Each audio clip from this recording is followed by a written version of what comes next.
Olá, bom dia a todos e todas, sejam muito bem-vindos e bem-vindas a esta nova disciplina, né, na abertura desse novo momento do nosso percurso formativo da Escola Diocesana de Fé e Política, Padre Ramiro Ludena. Desejo que todos e todas estejam muito bem, continuem se cuidando, né? Tomem os devidos cuidados com as medidas protetivas e se vacinem, porque a vacina salva e nesse momento é um dos sinais importantes de esperança que nós devemos cultivar, praticar e incentivar os outros irmãos e irmãs a também se vacinarem. Bem, hoje nós vamos trilhar, conversar, discutir um pouco sobre o eixo ou o tema que intitula essa disciplina, que é a dimensão transformadora da Igreja de Palmares. Basicamente, esta disciplina ela nos propõe uma reflexão sobre o percurso histórico que constituiu a presença pública da Igreja Católica na Mata Sul de Pernambuco, a partir da denominação e da ereção, tá certo, canônica, ok, da Diocese de Palmares. Em outras palavras, nós vamos conhecer e perceber um pouco dessa trilha histórica, né, que consequentemente culminou com essa arquitetura hoje mais ampla que se configura na nossa Diocese de Palmares.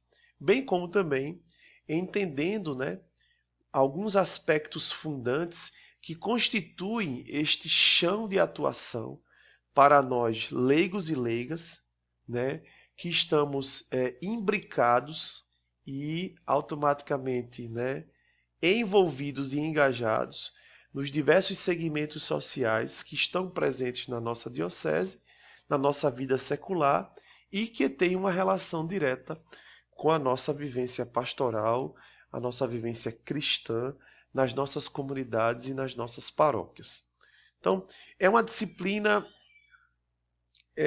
recheada, eu digo assim, por usar uma expressão muito simples, de muito saudosismo, porque a gente vai lembrar de coisas importantes que aconteceram aqui na nossa diocese, de personagens simbólicos e significativos que constituíram-se como pilares, né, dessa presença pública e, consequentemente, né, de momentos específicos que são determinantes para que esta diocese ela esteja atuando, né, seja presença viva, né, do anúncio do Evangelho e que esteja, de certa forma, conectada com a sua missão primordial, que é o anúncio do reino e, claro, o serviço aos irmãos e irmãs, principalmente os mais necessitados, tá certo?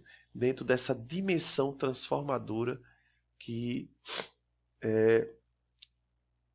está muito presente na ação pastoral. Então eu convido todos e todas, né, a dialogarem conosco hoje, né? Eu teria a presença hoje do Padre Sandro, mas infelizmente por alguns compromissos, né, desta dinâmica de vida pastoral que os sacerdotes têm, ele não estará presente hoje conosco, mas numa outra oportunidade em que a gente tiver de ministrar essa disciplina, com certeza ele vai estar. Certo? Feito esse preâmbulo, feito essas primeiras insígnias aqui de abertura, vamos seguir agora para a reflexão de alguns pontos que a gente selecionou para que você, né, possa acompanhar e possa interagir conosco nessa reflexão. Lembrando que nesse momento, né, você vai estar assistindo uma gravação, né? Você não vai ter a oportunidade de dialogar propriamente dito comigo, mas mediante as provocações que aqui forem feitas, por gentileza anote, por gentileza pontue, que num segundo momento a gente pode sim dialogar de forma ao vivo e termos aí uma roda de conversa, uma roda de diálogo muito construtiva que vai nos ajudar, de certa forma, a fortalecer mais ainda esse processo formativo que nós estamos aqui vivenciando na nossa Escola Diocesana de Fé e Política. Certo, pessoal? Então, neste momento, eu passo a apresentar para vocês, né, um roteiro de ideias que a gente selecionou para fazer a reflexão.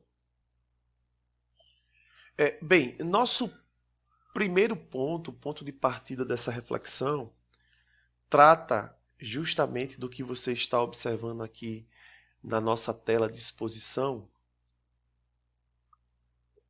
de um subtema muito importante, que é a presença pública da Igreja Católica no Brasil. Nesse momento, eu vou me referir muito mais ao universo católico, que é o universo que, de certa forma, nos constitui. Mas, se tiver algum irmão ou irmã aqui vivenciando conosco nesta nova turma, que é de outra comunidade religiosa, outro segmento religioso, não se preocupe, porque a linguagem aqui é uma linguagem de diálogo e não uma linguagem de confronto ou muito menos de conflito. O que é que eu gostaria que a gente, de certa forma, já visualizasse e a gente pudesse entender? A presença pública da igreja no Brasil, ela passa pelo crivo do entendimento de que a nossa igreja católica, tá certo? Ela é uma instituição pública, religiosa, social e também política. Mas entendamos essas dimensões. É uma instituição pública, ok? Porque ela trabalha especificamente e atua especificamente no espaço público. Claro que se a gente observar direitinho a Constituição Católica, ela não é uma instituição puramente pública, ok? É uma instituição religiosa ligada diretamente a uma sé, a um Estado, né, constituído, ok? Mas é uma instituição socio-religiosa porque ela está presente diretamente, né, em diversas culturas, em diversas realidades e, consequentemente, em diversos espaços. Mas a sua dimensão pública se torna evidente porque ela está presente, né, em dado momento, e eu diria em muitos momentos, na construção da história do Brasil. E aí me permitam a gente conversar um pouquinho aqui sobre a história do Brasil, porque é essencial para a gente compreender, né, o objeto das discussões, o objeto, dessa reflexão de hoje. Então, não se pode entender, de certa forma, essa construção das temporalidades ou do percurso histórico brasileiro se a gente não inclui a presença católica, a presença religiosa nesse contexto. Não é possível. Basta, por exemplo, você observar essa imagem na qual eu estou, muito próximo aqui devido à formatação do estúdio de gravação. Você está visualizando aqui comigo, né, a pintura do século XIX que retrata, né, a celebração da primeira missa aqui no Brasil, logo, né, nos primeiros momentos dessa presença portuguesa. Como a gente não está numa sala de aula convencional, eu não vou usar o conceito invasão, mas saiba que essa presença portuguesa ela vem mediante uma invasão, ela não vem mediante um descobrimento. Isso é uma narrativa já infundada e desconstruída há bastante tempo, né, no processo pedagógico mais contemporâneo, principalmente nas aulas de ensino de história. Então, mas é uma presença efetiva. Ou seja, a presença católica, ela é uma presença efetiva na construção da história do Brasil. E aí eu quero parafrasear aqui e citar, né, Renato Pinto Venâncio, um historiador das religiosidades no Brasil, que ele afirma de forma categórica: o Brasil nasce, né, sob o signo da cruz.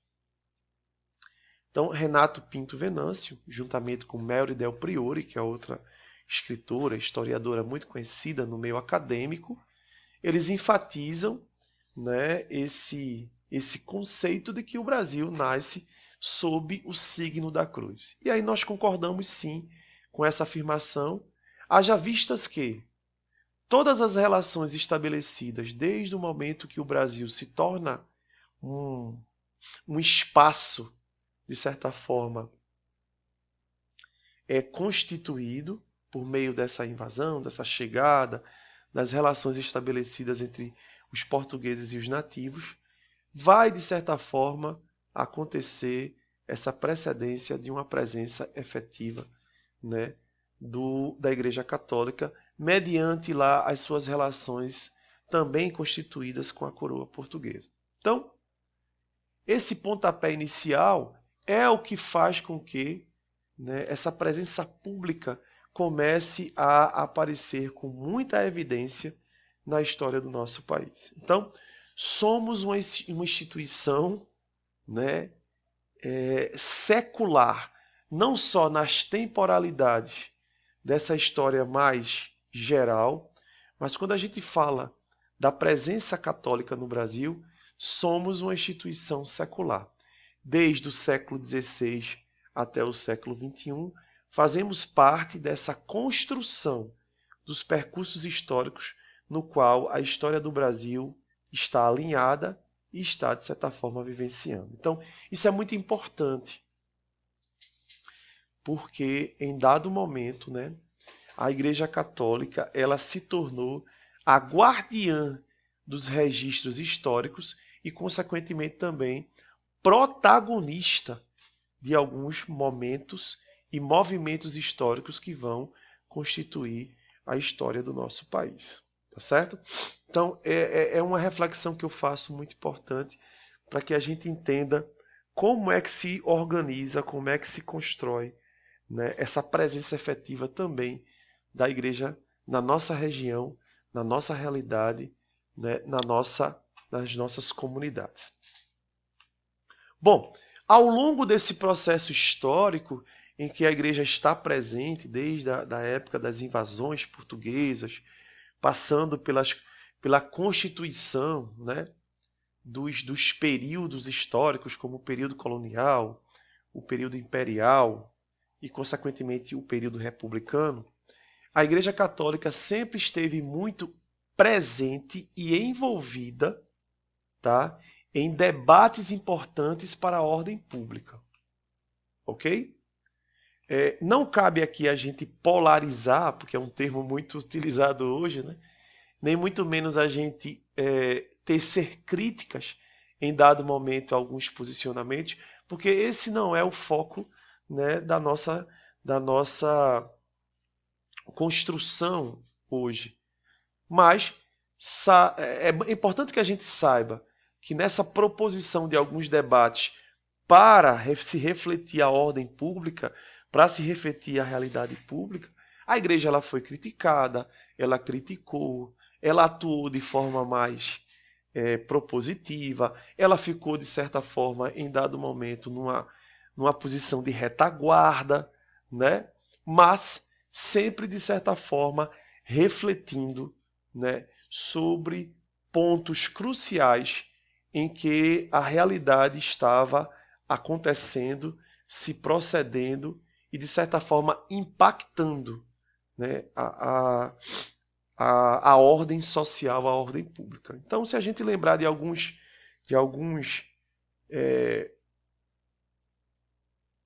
aspectos desses debates, a gente pode, por exemplo, citar, né, aquela participação efetiva da Igreja Católica no final do século XIX, na construção e nas discussões em relação à instalação ou não instalação, né, da República no Brasil.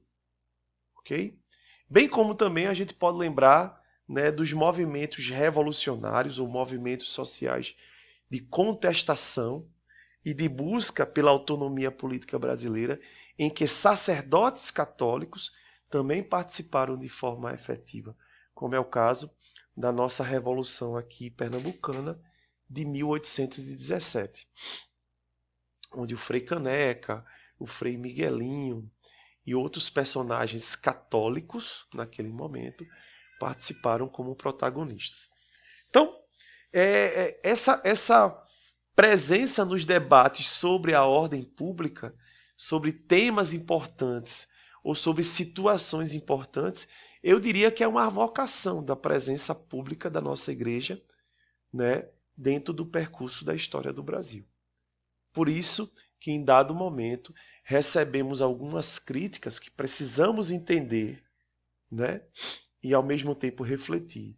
Tem algumas pessoas que desconhecem, né, e não sabem, de certa forma, distinguir algumas reflexões, né, quando indicam ou quando criticam a igreja, né, ou qualquer instituição religiosa, quando esta mesma instituição ela tem uma efetiva participação no debate público, ok? Ou de temas importantes que atingem a população e que estão condicionados às estruturas da política. Então, a igreja sempre esteve presente nisso. Então, é uma vocação também, é um chamado para atuar nesse momento e para atuar nessas frentes necessárias. Lembremos que em dado momento, né, na vida de Jesus, ou na ação, né, de Jesus enquanto figura pública, ele teve que dialogar e também enfrentar o poder político e religioso para que o evangelho fosse, de certa forma, divulgado, fosse conhecido e fosse realmente anunciado como palavra e como ação profética. Então, a igreja ela tem essa proposição. Ela está no mundo, ela atua no mundo, né? Mas, religiosamente falando, ela se constitui como um sinal visível do reino, que não é deste mundo, beleza? Mas que tem um diálogo frequente com as realidades constituídas deste mundo que nós vivemos. Então, esses debates importantes da ordem pública sempre estiveram nas pautas dessa presença pública da nossa igreja. E aí está um detalhe muito importante que eu gostaria que os cursistas entendessem, que esta presença pública da igreja na trajetória e na constituição da história do Brasil e de determinadas realidades, né, faz com que ela tenha a necessidade de participar da vida do povo e, consequentemente, das relações que envolvem a política e outros segmentos da sociedade. Então, não se omitindo, mas sim anunciando aquilo que, de certa forma, é refletido em colegiado por meio das vozes que representam a instituição, que a gente sabe muito bem que são os bispos e os ministros ordenados em um determinado momento. Então, esses debates fizeram com que a Igreja Católica estivessem sempre presentes. E aí a gente lembra de um fragmento histórico muito importante que fez com que a nossa igreja estivesse diretamente refletindo, ano após ano, temas que são cruciais, né, nessa reflexão sobre uma sociedade mais justa e mais fraterna, né, refletindo e chamando as comunidades para a reflexão e também propondo ações de forma concreta para que a causa, né, ou os efeitos ou o problema sejam solucionados ou minimizados, que é o caso da nossa anual campanha da fraternidade, tá certo? Que começa lá nos meados dos anos 60, logo depois, né, da criação da CNBB, com personagens históricos como Dom Eugênio Salles e o nosso querido e estimado, e eu diria até inesquecível, Dom Helder Câmara. Então, esses debates públicos sempre estiveram, e vou até arriscar em dizer, sempre vão estar, né, na pauta de discussões onde a Igreja Católica, né, com as suas dioceses, os seus organismos, as suas associações e as suas pastorais, vão estar, de certa forma, presentes, atuando, refletindo, propondo e transformando, por assim dizer. Isso recai, meus irmãos e minhas irmãs, né, usando uma linguagem bem religiosa, isso recai justamente numa relação entre igreja e sociedade. Então, como eu acabei de falar, a igreja está na sociedade, a igreja faz parte da sociedade, ela está no mundo, né? Ela participa do mundo. Porém, né, dentro de uma reflexão um pouco mais teológica, o reino que ela anuncia não é deste mundo. Então, a nossa caminhada para a futura Jerusalém Celeste, ela está condicionada também, né, pela atuação política concreta, firme, com os pés no chão e com a mão na massa, né, dessa nossa relação entre o nosso campo religioso, nossa ação pastoral, nossa espiritualidade, nossa mística, com também os problemas pontuais que a sociedade, de certa forma, apresenta e que nós não podemos fechar os nossos olhos, nem muito menos nos omitir. Tá bom? Então, passemos agora para um outro ponto importante para que a gente possa continuar a nossa reflexão. Bem, desta dimensão mais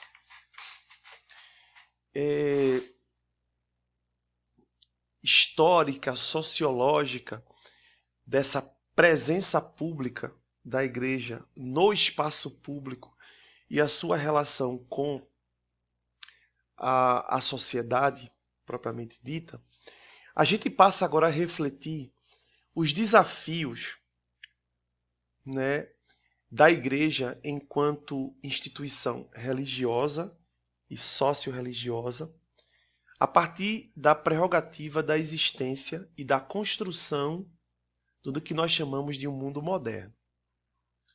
Então, nós estamos agora, né, temporalmente falando, dos anos pré-Vaticano, ou seja, deixa eu melhorar aqui a narrativa, dos anos pré-conciliar, ou dos anos antes do Concílio Vaticano II.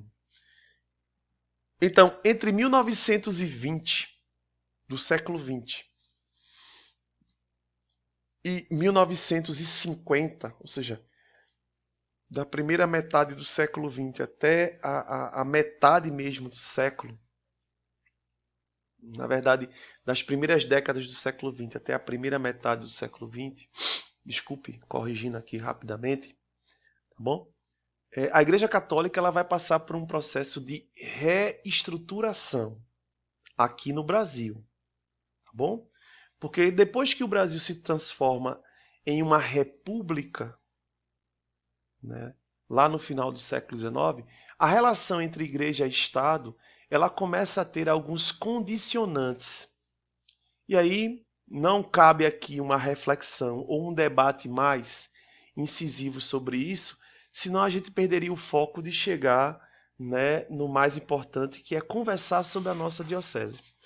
Mas se você tem interesse, se você de certa forma se sente instigado por esse tema, a relação igreja e Estado, a gente pode trocar algumas figurinhas aí, a gente pode trocar alguns e-mails, né? Pode me seguir nas redes sociais, que você pode adquirir materiais comigo para aprofundar melhor isso.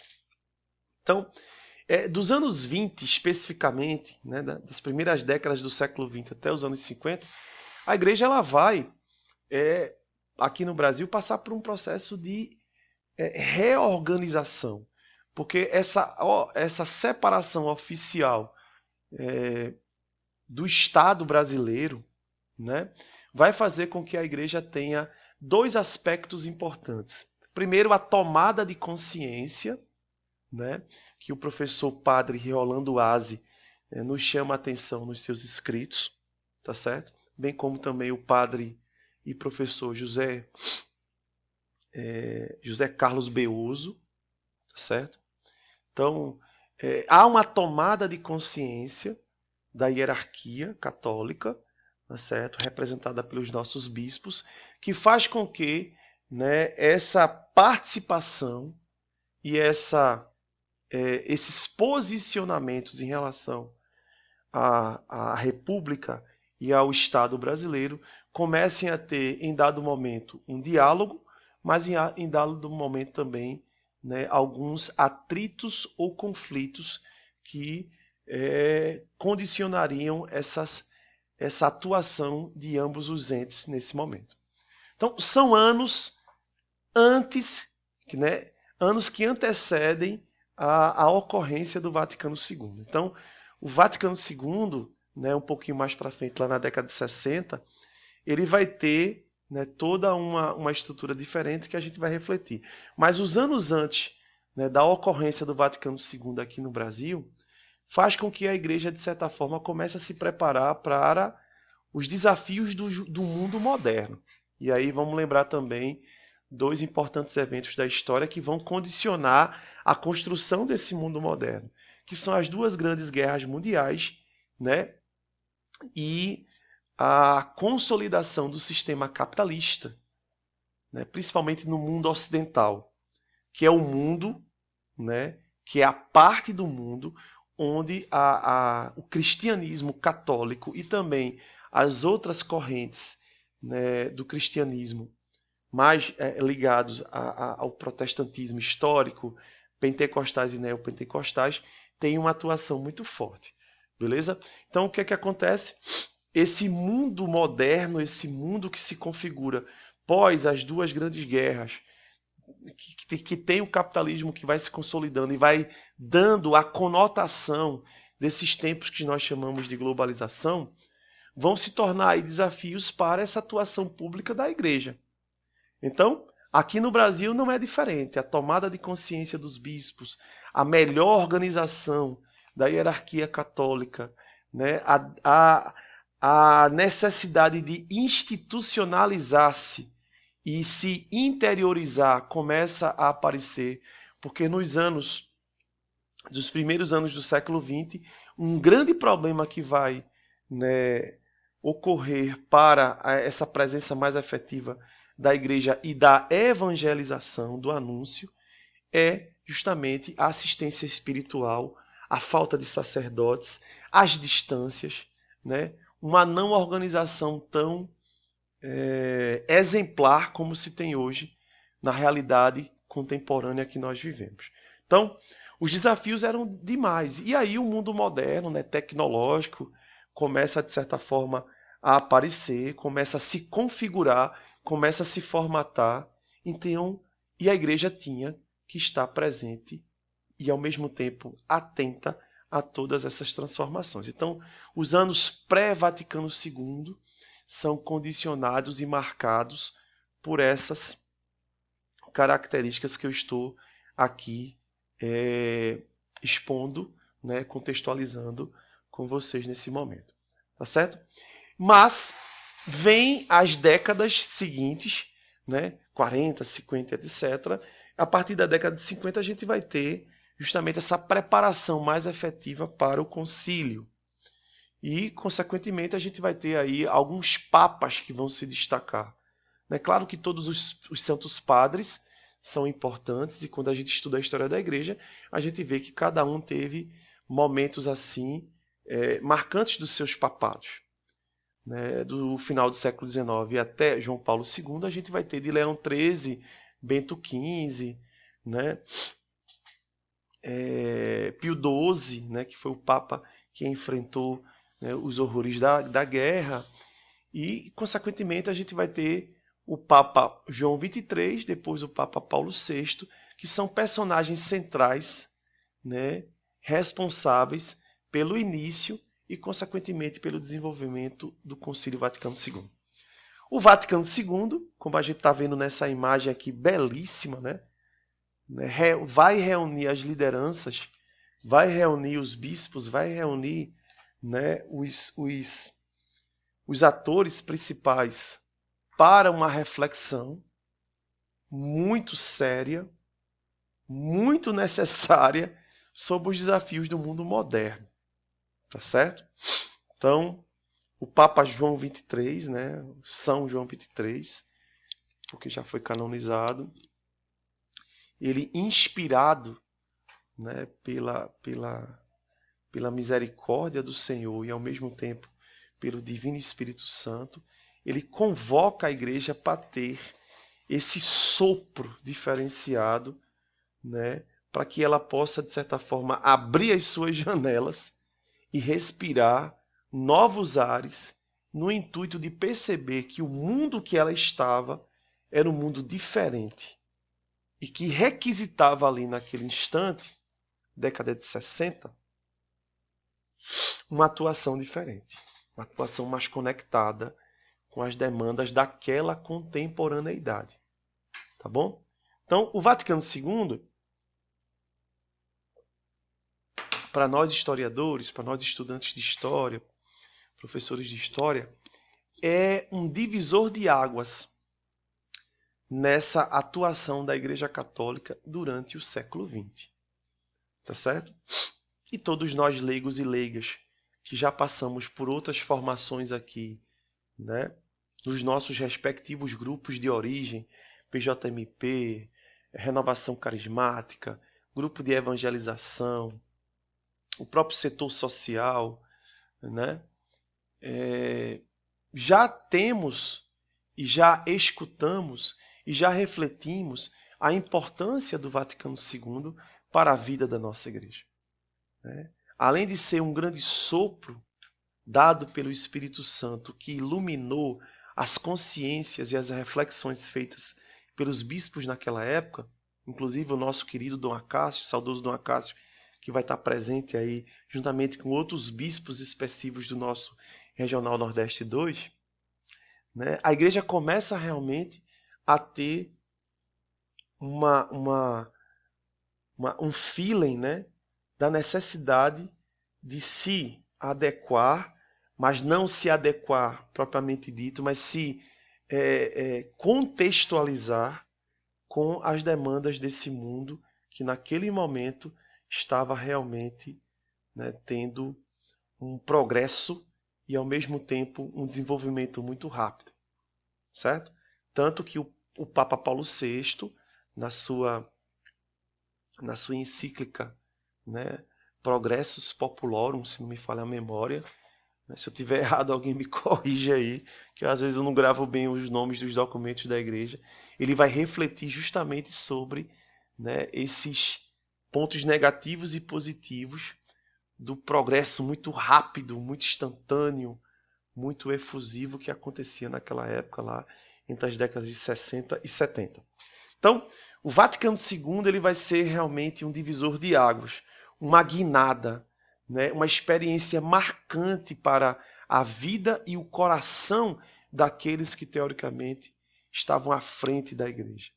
Né? E aí a gente lembra do Pacto das Catacumbas, liderado pelo nosso querido Dom Helder, que vai fazer com que reflexões bem pontuais, né, propostas pontuais, comecem a ser discutidas, comecem a ser visualizadas, comecem a estar no rol de discussão dos bispos, né, do Brasil e, consequentemente, da América Latina, né, porque eles estavam ali justamente nessas construções, nesse diálogo, em dado momento também, certamente, em alguns atritos e conflitos por conta das diferenças de ideias e divisões de igreja, que é normal, tá certo? Mas fazendo, de certa forma, construindo, de certa forma, uma nova política de atuação da igreja, né, a partir daquele momento, para o findar e as décadas seguintes do século XX. Certo? Então, o Vaticano ele é essa fonte de inspiração e é até os dias de hoje.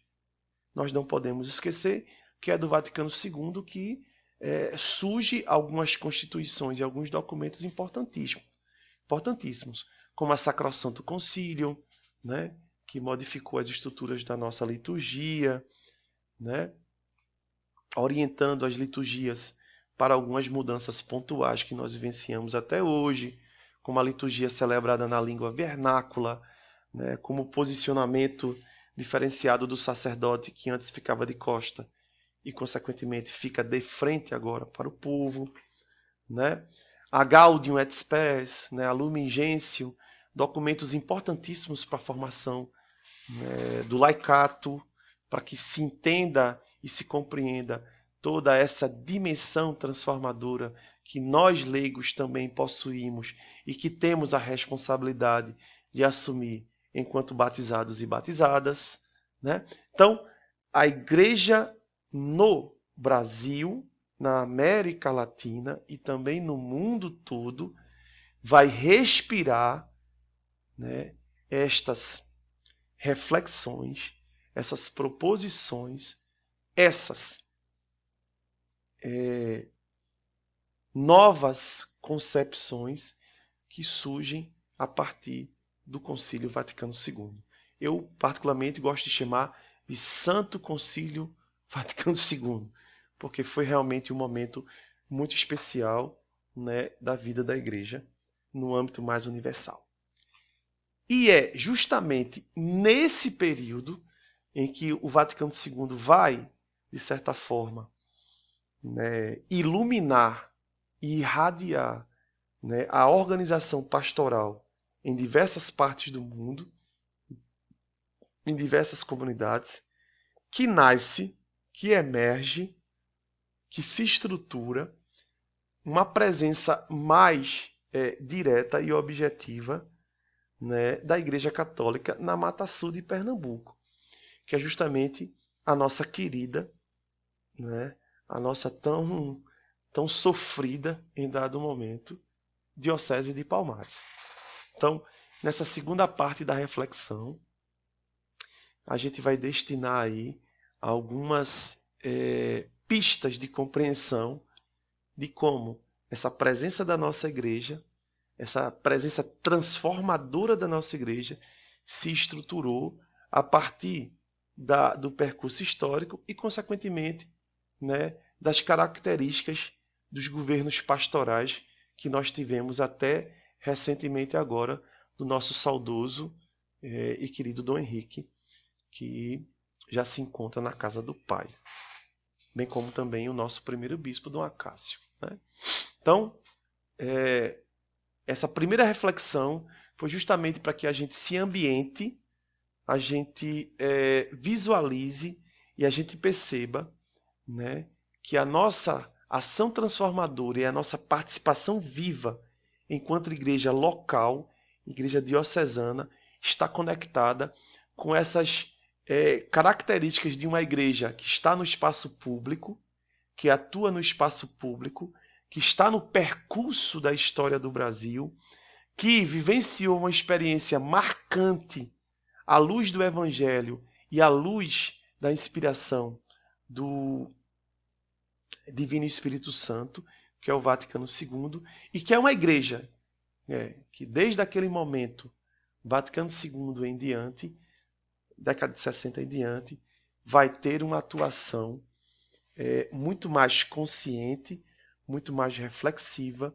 e também muito mais propositiva, né, no espaço público, no espaço político e na reflexão sobre as demandas da sociedade, né, visualizando e, ao mesmo tempo, propondo, né, a construção de uma sociedade mais justa, mais fraterna e mais digna. E aí, vamos para a segunda parte da reflexão daqui a pouco, quando a gente vai conhecer um pouquinho mais nessa nossa presença local a partir da nossa querida Diocese de Palmares. Olá, pessoal, voltamos, né, para esse segundo momento de reflexão. E agora, né, a chavezinha vai girar, vai mudar, porque o nosso foco e objetivo nessa segunda parte da reflexão é conversarmos sobre esse processo constitutivo da nossa Diocese de Palmares e como é que se estrutura essa ação transformadora, essa presença viva e atuante, né, das nossas comunidades, das nossas pastorais, né, das nossas foranias e, consequentemente, né, dessa rede que se estabelece, né, de uma igreja atuante, presente e que está aí, né, cada vez mais, né, cada vez mais, desculpe, às vezes foge a palavra, cada vez mais, né, guiando e conduzindo essa parcela do povo de Deus para, né, a Jerusalém Celeste, para, né, o encontro com o nosso bom Deus, né, mediante essa devoção bonita, né, ao Sagrado Coração de Jesus. Então, a Diocese de Palmares ela está na região Mata Sul de Pernambuco. Então não há como a gente desligar a reflexão de uma presença pública da Igreja Católica por meio de uma igreja particular sem a gente refletir os desafios, né, desta região que nós vivemos. Que todos nós sabemos que para se refletir, né, sobre os desafios da região da Mata Sul de Pernambuco, o fator política ele é primordial. Eu diria até que ele é essencial. Não há como a gente pensar, não há como a gente mensurar e não há como a gente imaginar até uma transformação dessa região neste momento agora, se não houver, né, uma convergência e ao mesmo tempo, ok, uma somatória de forças políticas que desejem que essa região volte a brilhar e volte a ter uma representatividade política, econômica, tá certo? Que garanta ao nosso povo uma vida mais tranquila, uma vida mais saudável, uma vida digna. Então, para que isso, de certa forma, seja uma meta a ser alcançado e, ao mesmo tempo, um elemento que devemos colocar sempre no altar do Senhor, para celebrarmos com consciência, né, e pedirmos a Ele que essa transformação aconteça, a gente não pode esquecer que a nossa região é uma região marcada por um legado constituído dessa presença da cana-de-açúcar. Então, foi por isso que eu fiz questão de colocar aqui logo abaixo, né,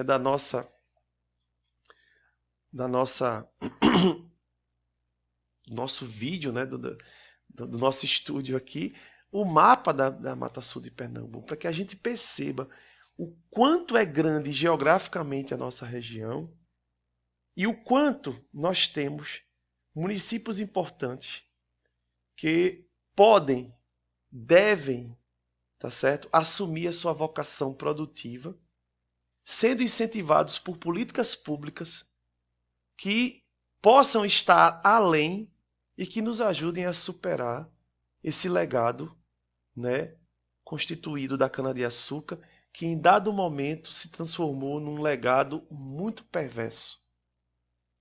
Em um legado quase intransponível por conta das relações políticas que se estabeleceram e de um poder constituído que estava nas mãos de latifundiários que aqui dominaram o cenário, né, regional, local nosso e que, né, condicionou as relações de trabalho, as relações de poder e, consequentemente, as relações políticas. A gente sabe disso.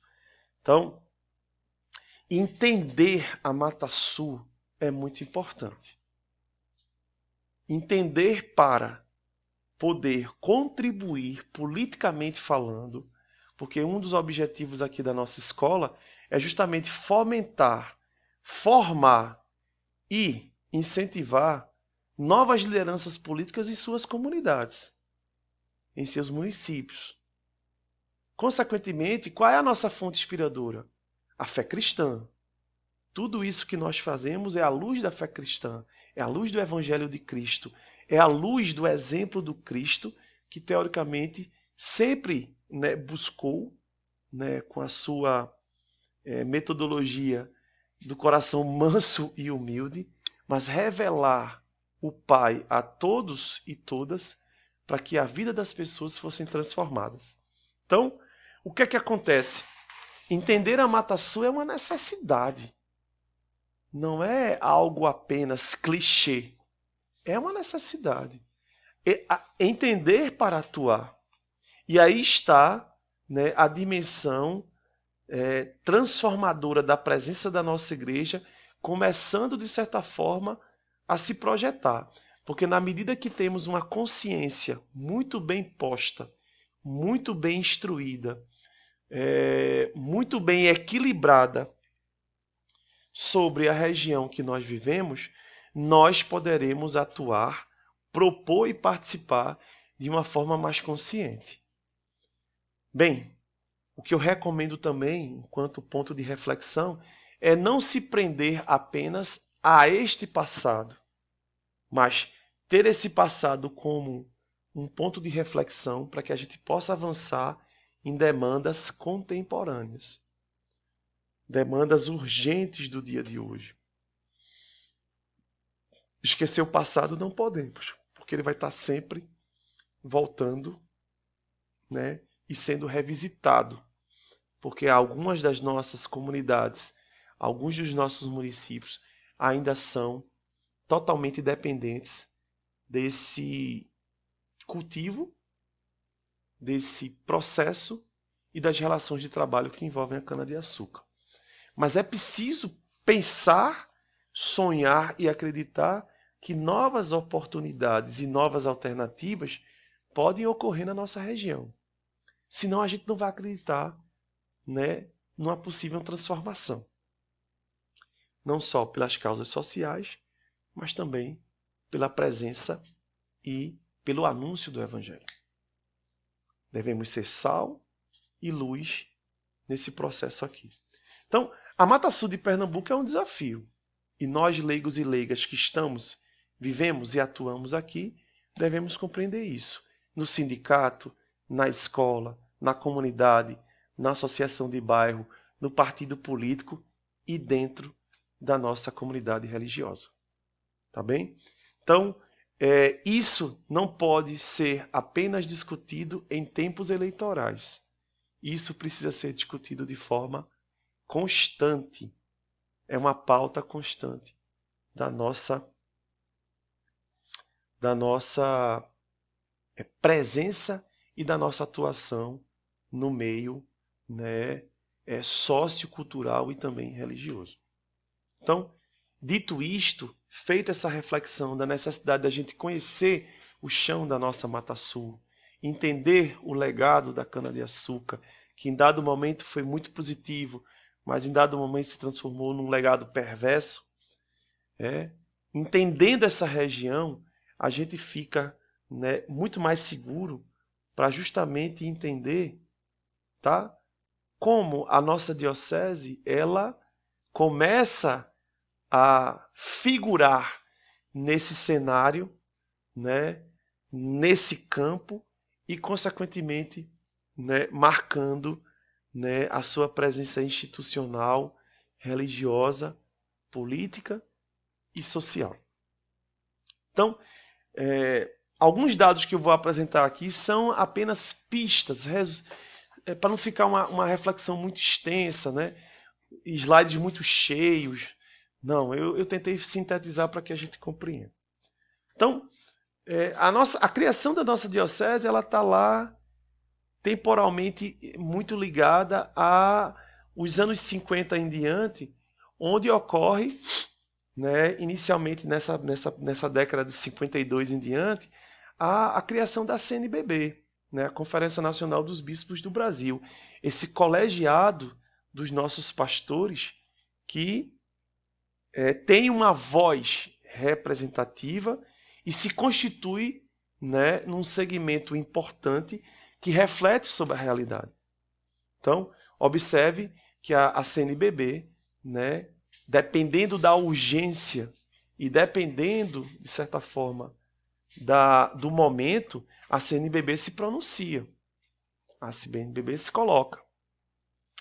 Vale lembrar, né, que a gente não pode fugir ao espírito de historiador ou de professor da área de ciências humanas.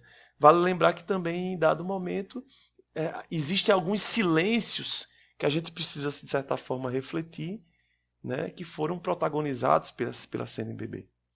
Mas isso, né, pode ser discutido num cafezinho, né, com um professor historiador, sociólogo e etc., em outro momento. Não aqui na aula, não aqui nessa reflexão. Mas são os tempos da CNBB que impulsionam o surgimento, né, e o desenvolvimento de um processo de institucionalização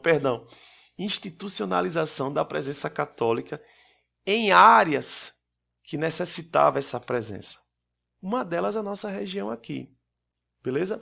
A nossa diocese, antes de se desmembrar, né, de Garanhuns, né, ela pertencia justamente à diocese de Garanhuns, e lá nos séculos da colonização, tudo isso aqui pertencia ao bispado de Olinda, né, que ainda não era a arquidiocese de Olinda e Recife, mas sim, né, o bispado de Olinda.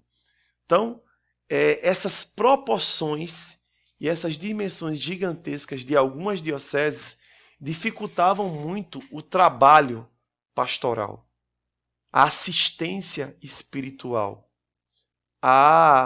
o anúncio do reino propriamente dito.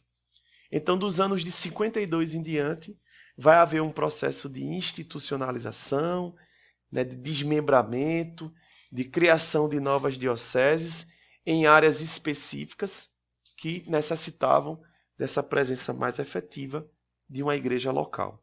Assim se procede a partir de 1955, né, o início do processo de criação da nossa diocese de Palmares.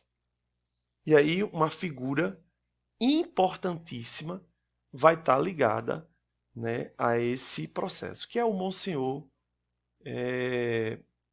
Abílio, né, Monsenhor Abílio Américo Galvão, se não me falhe a memória, tá joia? Então, o Monsenhor Abílio Galvão, ele é uma figura importantíssima nesse processo inicial, nesse processo de estruturação, nesse processo político de organização das bases, né, constitutivas para, né, o surgimento e a ereção canônica da futura diocese de Palmares. Eu diria até que o padre Abílio, né, o Monsenhor Abílio, ele foi um grande guerreiro, um grande herói desse processo. Então, esse processo se dá especificamente, segundo os documentos que estão na Cúria, a partir do ano de 55. Tá bem? E nesse desenrolar de 55 até 62, algumas etapas importantes vão acontecer, como, por exemplo, a etapa dos consultores, as várias consultas que são feitas, né, com alguns padres que aqui atuavam e que ainda pertenciam à Diocese de Garanhuns, algumas visitas importantes a determinados pontos da região, né, alguns contatos políticos, né, para angariar fundos necessários para a criação da diocese. Então, tudo isso vai se constituir num rol, né, num conjunto de estratégias, num conjunto de ações que vai, consequentemente, fazendo com que, né, passo a passo, né, tijolo a tijolo, né, ponto a ponto, vá fazendo com que essa diocese vá ganhando corpo e, consequentemente, aos olhos da Sé Romana, a possibilidade, sim, de autorizar a sua instalação canônica e, consequentemente, a escolha do seu primeiro bispo. Então, isso aí vai ser marcante, beleza? Outra figura importante é o Dom Expedito Lopes, o então bispo de Garanhuns, né? um prelado que tem uma história aí bem interessante. A gente não vai tocar aqui naquela situação que envolve ele, o padre Osana. Isso aí, quem quiser depois conhecer melhor, pode se inteirar por outras fontes, tá certo? Mas o Dom Expedito Lopes, ele é outro entusiasta dessa necessidade de desmembrar a diocese de Garanhuns e se organizar a criação de uma diocese em Palmares. Então, ele vai contribuir de forma muito efetiva para que os processos de consulta, as respostas sejam enviadas, né, os documentos sejam, de certa forma, organizados, e aí se tenha realmente um diálogo entre a Nunciatura, né, a Sé Vaticana e esses organismos que, teoricamente, deveriam ser consultados, alimentados, né, informados com todas as informações que se recolhiam em relação a esse terreno fértil, né, que poderia se transformar numa nova diocese. Isso vai durar de 55 até 62, 7 anos específico. Um tempo muito curto, certo? Porque se a gente for pesquisar um pouco mais para trás, ou for refletir um pouco mais para trás, demorava muito tempo para uma diocese ser criada. Mas havia uma necessidade urgente. A Mata Sul de Pernambuco estavam vivendo um momento diferenciado, já desde meados dos anos 20, com essa prospecção, surgimento, o aparelhamento do latifúndio, né, a constituição das usinas, né, o aspecto e o espectro rural que aqui já estava impregnado devido à presença da cana-de-açúcar. Ou seja, já havia a estrutura ou a estruturação de uma sociedade açucareira aqui na nossa região. Então, uma desassistência espiritual estava muito presente. Por isso que a assistência espiritual vai ser o grande desafio dos primeiros padres que chegam aqui para ajudar Dom Acácio, depois de eleito e empossado como primeiro bispo. Então, consequentemente, essas são as bases que vão fazendo com que a transformação vá acontecendo aos poucos e vá se configurando, ok? Nessa presença pública e efetiva da nossa diocese de Palmares. E aí a diocese nascente, ela vai justamente ter os seus primeiros desafios.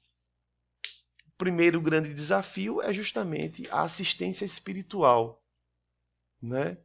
Conseguir fazer com que houvesse uma assistência espiritual mínima para as pessoas que viviam nos diversos municípios aqui da região e nos diversos, né, pontos desses municípios, como, por exemplo, as comunidades rurais. Então, esses desafios iniciais vão ser encarados, vão ser vivenciados pelos primeiros sacerdotes que aqui chegam, né? O padre Eduardo Graziotti, né? O padre Franco, que foi o primeiro padre ordenado pelo Dom Acácio, tá certo? E conversando com esses padres, né, porque a gente teve a oportunidade de entrevistá-los para o jubileu dos 50 anos da diocese, eles tinham uma memória muito rica, muito fértil, né? Principalmente o padre Franco, ele tinha uma memória muito apurada. E também o padre Eduardo, que eu tive a oportunidade de entrevistá-lo. Bom, esses desafios eles vão se configurando em outros desafios.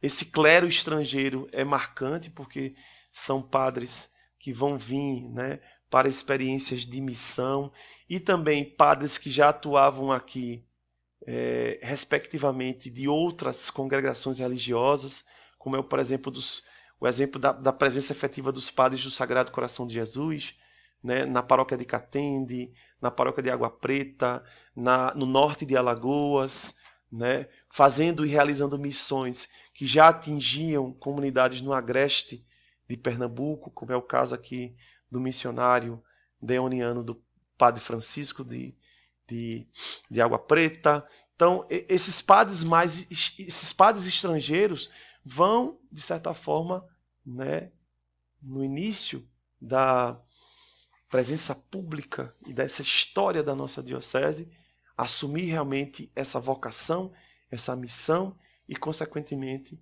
né, junto com o primeiro bispo, Dom Acácio, que a gente vai falar um pouquinho mais dele aqui, fazendo com que essa transformação aconteça na prática e efetivamente, né, por meio de um trabalho pastoral. Ok? Claro que com o passar do tempo, vai nas décadas seguintes se arquitetando, né, se construindo bases favoráveis para, né, o surgimento de um clero nativo, principalmente dos anos 70 em diante. Aí dos anos 70 em diante já vão ter sacerdotes aqui que têm outra, né, perspectiva de trabalho, começam a arregaçar as mangas também. Aí eu cito o padre Norberto Pencoff, né, que é o vigário-geral da nossa diocese, o então padre Reinaldo, que vem para cá, mas rapidamente já é eleito bispo e vai para outra comunidade servir e realizar a sua missão, ok? Então, aos poucos, os padres estrangeiros atuam, vão impregnando essa transformação, vão organizando as comunidades e vão também fazendo com que surjam vocacionados, né, para a estruturação de um clero nativo. Ok?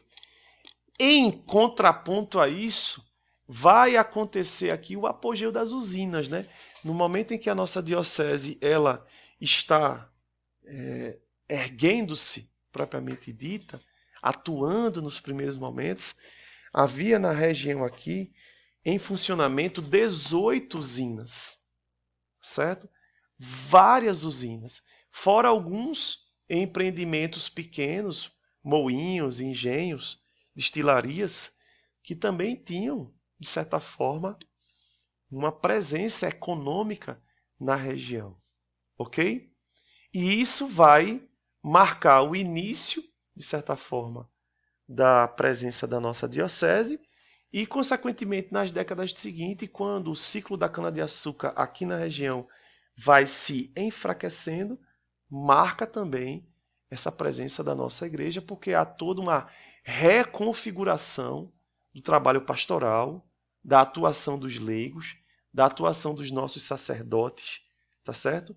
E, né, nas metas e planos para o trabalho de evangelização na Mata Sul de Pernambuco e, consequentemente, na nossa diocese. Tá bom? Então, a diocese ela vai pegar, né, do apogeu à crise, a praticamente a falência desse sistema açucareiro que hoje, né, a gente percebe que está minimamente presente, mas que em algumas comunidades ainda é praticamente 100%, né, 100% influenciando, né, as práticas econômicas do município ou nas relações políticas. Certo? Ok, pessoal? Então, nas décadas seguintes, a gente vai ter... Opa, eu adiantei aqui, perdão. Deixa eu reorganizar aqui. Só um minutinho. Bem, dando continuidade, a gente vai ter aqui os governos pastorais, né, da nossa diocese. E aí os governos pastorais, eles se prefiguram nas figuras dos nossos pastores, certo? Respectivamente agora, a gente acolheu o nosso novo pastor, Dom Fernando Barbosa, mas Dom Fernando ainda não tem o que ser dito porque ele está começando o trabalho. Então, para a gente entender essa presença transformadora da nossa diocese, é preciso também perceber como é que ocorreu e o que é que marcou, né, o desenvolvimento dos governos pastorais dos nossos 3 primeiros bispos. Claro, a iniciar por Dom Acácio, né, o querido, saudoso Dom Acácio, que governou a diocese de 62 até do ano 2000. Né? E a célebre frase de Dom Acácio, quando na missa, né, de posse de Dom Genival, Dom Acácio anuncia para todo mundo: comeram a carne, agora vão ter que roer os ossos. Ou seja, Dom Acácio ele dedicou, né, toda a sua vida episcopal à diocese de Palmares. Ou seja, ele só foi bispo da nossa diocese. Os seus 37 anos de episcopado, quase 40 anos de bispo, mais de 50 anos de sacerdócio, né, fizeram com que ele se transformasse e ainda seja, com todo respeito à memória de Dom Henrique e também com todo respeito à passagem, né, muito importante de Dom Genival, a figura central histórica mais importante da diocese. Tá bem? Eu estou falando assim como historiador, porque é do governo pastoral de Dom Acácio que nós temos mais elementos constitutivos para se analisar essa presença efetiva, né, da igreja aqui na diocese e, consequentemente, na Mata Sul. Então, as bases mais proeminentes desse trabalho pastoral começam a acontecer e se concretizam no governo pastoral do Dom Acácio. Tá? Os desafios iniciais da assistência espiritual, da montagem de um clero, das bases de um plano de pastoral, das linhas de uma ação pastoral, do fortalecimento, da criação, né, e, consequentemente, né,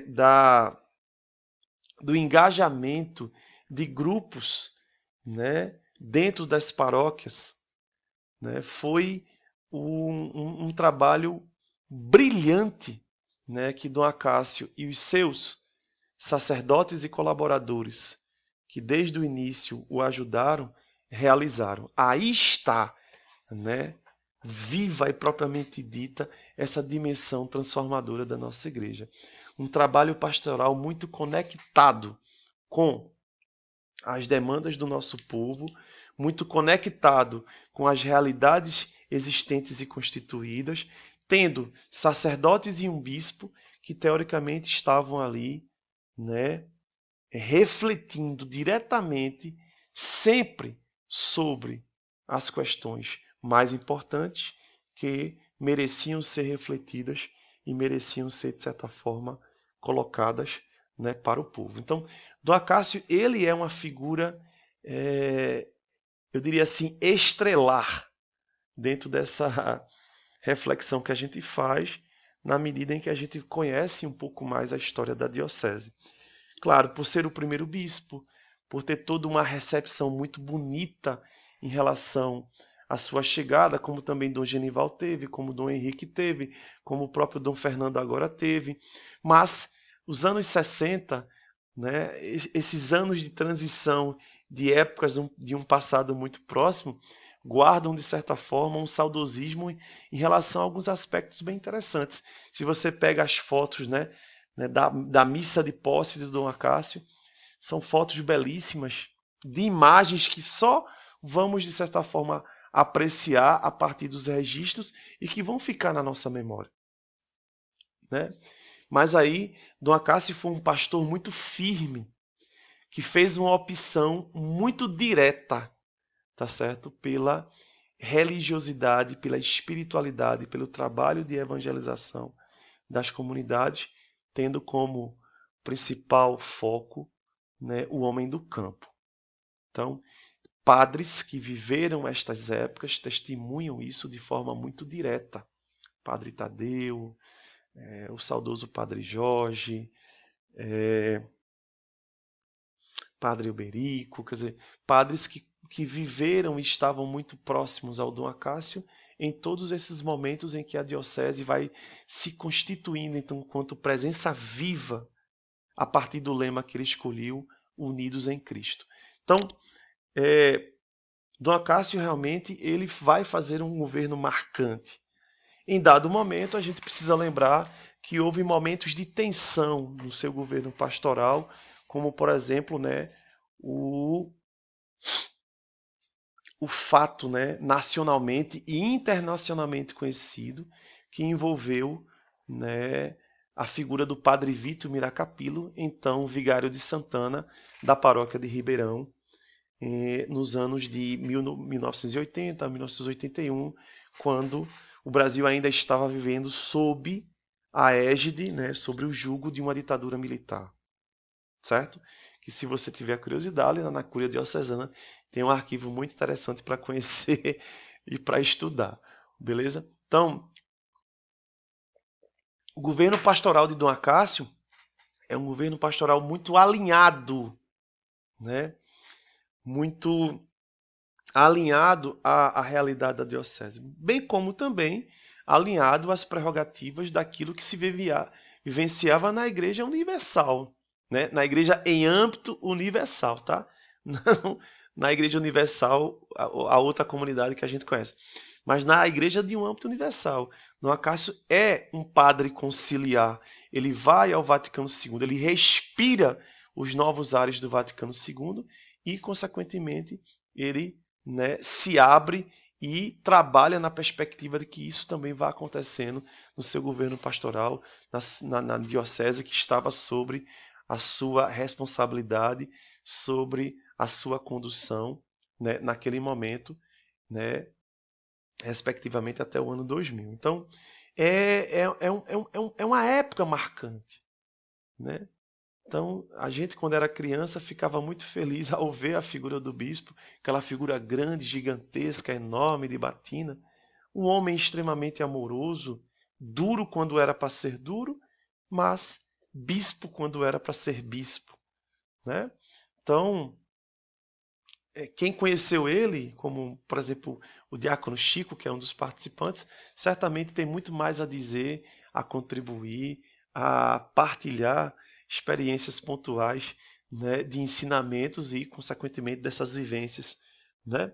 Sacerdotes também que estão hoje no nosso clero testemunham isso e podem ofertar belíssimos comentários em relação à pessoa, à linha pastoral, à visão de mundo e à visão de igreja. Vale lembrar que Dom Acácio era focolarino, né? Participava do movimento Focolares e rodava o mundo aí fazendo e participando de experiências desse movimento tão bonito que tinha a Chiara Lubich como uma referência.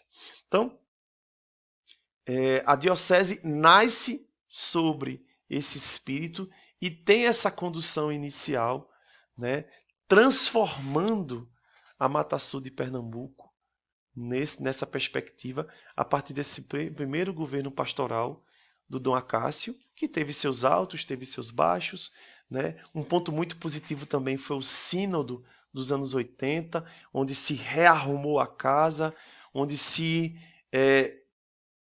planejou essa presença mais efetiva, né? Essa opção pelo povo de Deus mais efetiva, iluminada justamente pela o Vaticano II e, consequentemente, pelas conferências episcopais que acontecem aqui na América Latina, Puebla, Medellín e outros, tá joia? E claro, né, Dom Acácio também tinha aqui no seu redor alguns bispos que tinham uma atuação muito efetiva, Dom Helder Câmara, Dom José Maria Pires, Dom Marcelo Cavalheira, né, também da Paraíba. Então, foi um homem que teve a oportunidade, um bispo, um religioso, que teve a oportunidade de estar vivendo uma época muito propícia. Ok? O segundo governo pastoral do governo de Dom Genival, Saraiva de França, né, que eu considero que é um governo, né, de transição, porque Dom Genival passa menos de 15 anos à frente da diocese e ele reordena todo o trabalho pastoral, né, e dá uma perspectiva de trabalho pastoral diferenciado, ligado também a seu estilo, às suas concepções, ao seu modelo eclesial, né, de relacionamento com os seus sacerdotes e, consequentemente, também com a realidade em que a diocese estava entre o ano 2000, né? E, consequentemente, o ano de 2014, quando chega o nosso terceiro bispo aqui. Então, Dom Genival, ele é também uma figura importantíssima, sem dúvida nenhuma. Teve menos tempo de governo pastoral, mas teve aqui também atuações importantíssimas quando ele consegue estabelecer relações assim muito bem constituídas com autoridades políticas, com personagens políticos e, né, fazendo sempre orientações pontuais em relação à vida comunitária, à vida pastoral, né, à evangelização, à animação dos grupos e estruturando as bases, né, dessa continuação do trabalho que Dom Acácio iniciou lá nos anos 60. Vale lembrar que foi na gestão, né, ou seja, na condução da Diocese de Dom Genival, que a Mata Sul vai ser atingida pelas enchentes de 2010, de 2011, né, de 2004. Então, Dom Genival teve aí no seu governo pastoral vários momentos de crise, né, em algumas comunidades e paróquias da nossa diocese em relação a esses aspectos naturais que estão presentes na nossa diocese.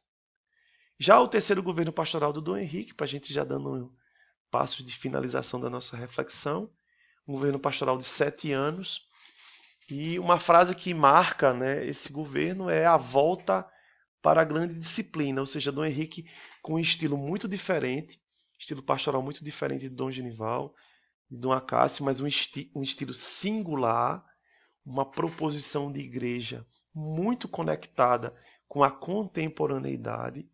Dom Henrique é uma figura muito midiática, como a gente sabe bem disso, né?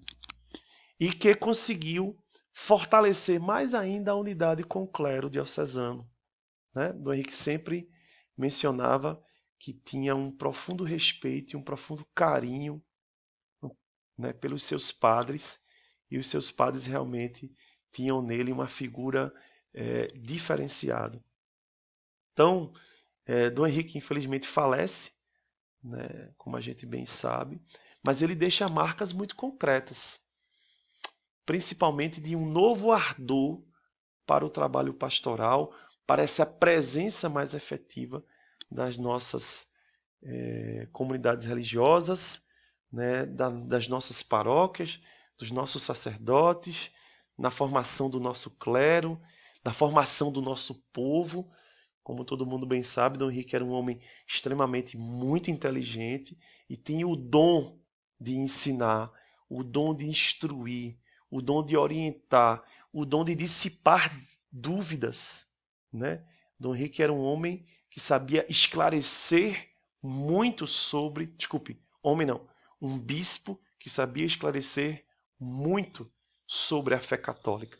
Então, consequentemente, ele deixou e deixa até os dias de hoje saudades por conta de todo um trabalho que poderia ainda continuar por longos e longos anos, haja vista que Dom Henrique foi nomeado bispo, né, também jovem, aparentemente jovem, tá certo, para, né, uma diocese que estava, de certa forma, né, naquele momento, precisando realmente de um bispo que pudesse ter um tempo mais longevo.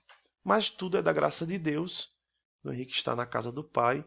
E hoje, o futuro imediato, né, que nós temos é justamente a presença do atual bispo diocesano, Dom Fernando Barbosa, no qual nós vamos rezar, nós vamos ajudar e nós vamos participar e trabalhar para que o seu governo pastoral renda muitos frutos e possa, sim, cada vez mais concretizar essa dimensão transformadora da presença da Igreja Católica na nossa diocese e, consequentemente, na nossa região da Mata Sul de Pernambuco.